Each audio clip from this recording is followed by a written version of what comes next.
Hello everyone, welcome back to our channel. আমার নতুন আরো একটি ভিডিওতে তোমাদের সকলকে ওয়েলকাম জানিয়ে আজকের ব্লগটা স্টার্ট করছি। এখন বেজে গেছে প্রায় 8:30। আমরা ঘুম থেকে উঠেছি তখন এই কটা বাজে, 7:45 এরকম হবে। তো উঠে শুধু আমি মুখের মেকআপটা রিমুভ করেছি। কালকে রাতের বেলা না মেকআপ আর রিমুভ করিনি, ঘুমিয়ে পড়েছিলাম কারণ মানে ঘুমোতে ঘুমোতে অনেকটা লেট হয়ে গেছিল। আর রিমুভ করিনি জন্য দেখো আমার এই চোখটা কিরকম হয়েছে, ফুলে গেছে, লাল হয়েছে। তো কিরকম জানি লাগছে, ব্যথাও করছে না, চুলকাচ্ছেও না, কিন্তু কিরকম একটা হয়েছে। তো চলো আজকে থেকে ব্লগটা স্টার্ট করছি, মানে সকাল থেকে ব্লগটা স্টার্ট করছি। দেখতে থাকো সারাদিন কি করি না করি সবটা তোমাদের সঙ্গে শেয়ার করব। আর অনুষ্ঠান তো কালকেই পুরোপুরি শেষ। আজকে হচ্ছে আমার দিদি আর হচ্ছে আমার ননদ, ওরা আমাদের বাড়িতে আছে। আর কি বলতো, অনুষ্ঠানটা শেষ জন্য ভালোই লাগছে না। অনুষ্ঠানটা যখন ছিল বেশ ভালো লাগছিল, এখন মানে ভালোই লাগছে না। আর কালকে ছিল যেহেতু আমার ছেলের অন্নপ্রাশন, প্রচুর গিফট পেয়েছে, কোথায় কোথায় ছড়িয়ে ছিটিয়ে আছে, এগুলো সব গোছাতে হবে। তারপর তোমাদের সঙ্গে গিফট আনবক্সিং এর ভিডিও শেয়ার করব। তো চলো কন্টিনিউ ব্লগটা দেখতে থাকো। এই ভিডিও কেন করতে লাগে? এদিকে ঘর, আমার চিরুনি করি না।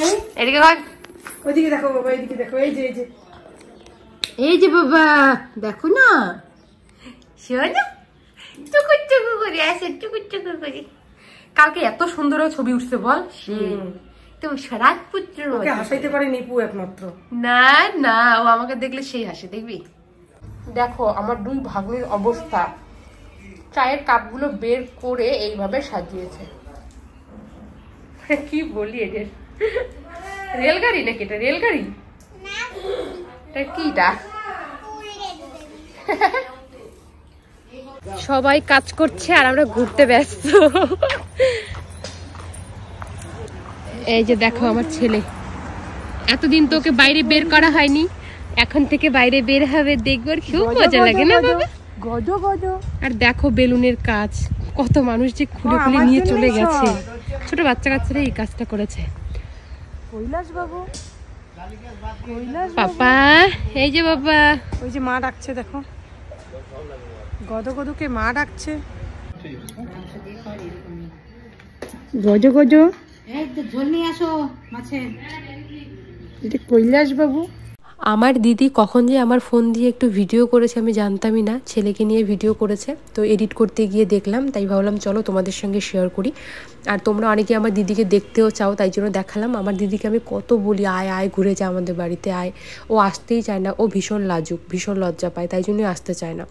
আর এখানে আমি খেতে দিচ্ছিলাম সবাইকে সকালবেলা। এখানে মাছের ঝোল আর চিকেন করা হয়েছিল। তো এই যে এখন বসে পড়েছি আমরা খাওয়া দাওয়া করতে, মানে সকাল দুপুর একবারই বলতে পারো, 12টাই বেজে গেছে। এখন আমরা খাচ্ছি মাছের ঝোল আর হচ্ছে চিকেন দিয়ে। কিছুক্ষণ আগেই তোমরা দেখতে পেলে যে বাড়ি ভরা প্যান্ডেল করা ছিল, আর এর মধ্যে দেখো অনেকটা প্যান্ডেল কিন্তু খোলাও হয়ে গেছে। তো আমার জামাইবাবু, দিদি সবাই মিলে বাইরে একটু আড্ডা মারছিল। আমার দিদি এখন বাড়ি চলে যাবে, এই যে রেডি হয়ে গেছে। এখন বাজে প্রায় কয়টা, এখন 2:30টার মতোই বাজে। কি বাবা, টাটা, কৈলাসকে নিয়ে গেলাম।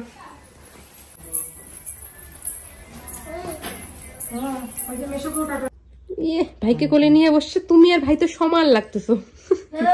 দেখো না, দুইটাই কিন্তু সমান। বসাইছিলাম তো আমি ওকে একবার একটু আগে। আমার দিদি তো বাড়ি চলে গেছে, আর ছোট ননদ কালকে যাবে। তো দিদি বলল গিফট আনবক্সিং এর ভিডিওটা আজকে করো, আমরা দেখে যাই যে মানে ছেলে কি কি পেয়েছে দেখবে। তাই জন্য দেখো বিছানার বালিশ টালিশ এগুলো সাইড করছি, কারণ সবকিছু সাজাতে হবে সুন্দর করে।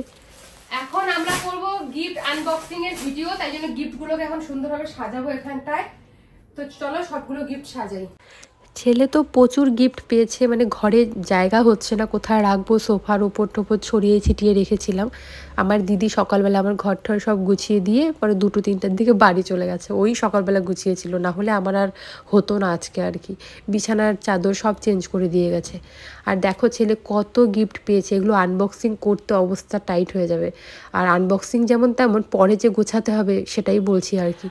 আমার মনে হচ্ছে গিফট আনবক্সিং এর ভিডিওটা 2টো পার্টে করতে হবে, কারণ প্রচুর বড় হয়ে যাবে না হলে ভিডিওটা, আর তোমাদেরও দেখতে ভালো লাগবে না, কারণ খুব সুন্দর সুন্দর গিফট আছে, সবটা তোমাদের সঙ্গে শেয়ার করব। বেশ কিছুদিন পরে আমি দেখলাম যে ভিডিওটা অনেকটাই ছোট হয়ে গেছে, তাই আজকে আমি যা করেছি সারাদিন সেটাই তোমাদের সঙ্গে শেয়ার করছি। তো সকালবেলা ঘুম থেকে উঠে দেখো ছেলের কত জামা নিয়ে এসেছি। ছেলের 1 বালতি জামা হয়েছে। অনুষ্ঠানের জন্য তো কাচা হয়েছিল না, অনুষ্ঠানে 2-3 দিন যে ড্রেসগুলো পরেছে ও, তো সেগুলোকেই এখন কাচবো। আর এদিকে ভয়েস ওভার দিচ্ছে আর আমার ছেলে এত খেলছে, একটু তোমরা ইগনোর করো আওয়াজটাকে, কারণ কিচ্ছু করার নেই, ছেলের সঙ্গে সবসময় যেহেতু থাকতে হয় ওর গল্প স্বল্প সব চলে আসে।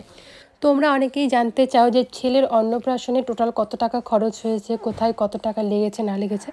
দেখো এগুলো বলা মনে হয় না আমার ঠিক, কারণ সবাই ভালোভাবে নেয় না, অনেকেই ভাবে যে বড়লোকি দেখানো, তো তাই জন্য আমি এই বিষয়ে কোনো ভিডিও করতে চাই না, তাই জন্য আমি কোনো রকম ভিডিও তোমাদের সঙ্গে শেয়ার করছি না। কেউ উল্টাপাল্টা কিছু কথা বলবে তখন আবার সেটা আমার ভালো লাগবে না।